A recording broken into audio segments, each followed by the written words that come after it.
Hello， 各位大家好，我係呢套戲嘅主角三傻。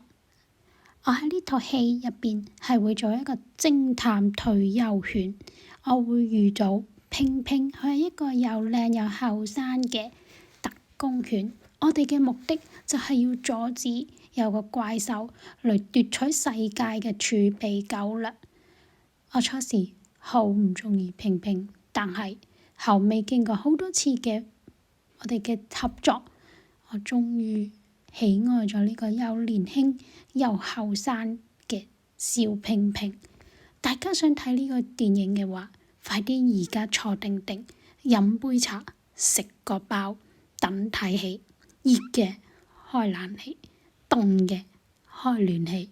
大家快啲準備嚟欣賞三桑 and 拼呢一個唔知有幾多集嘅電影故事。如果收視好，我哋會繼續做；如果唔收視唔好，做完呢出，我哋就自己接埋。大家覺得點樣？好，去片。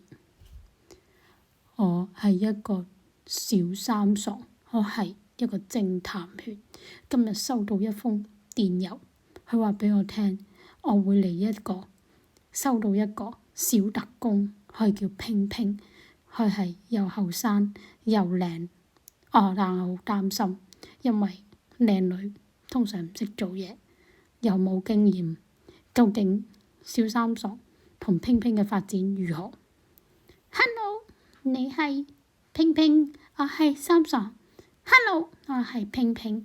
嗱，我而家掟嚿雪球出去，阻止敵人。好啦，咁我用個望遠鏡望下啲敵人喺邊先，喺東邊，你嘅3點。救命啊！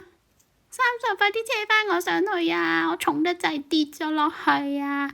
快啲！你加油努力上返嚟！救命啊！拼拼，我喺房窗入邊走唔到啊！定要打爛塊玻璃，徒手打爛塊玻璃，救你出嚟！快啲抱你出去！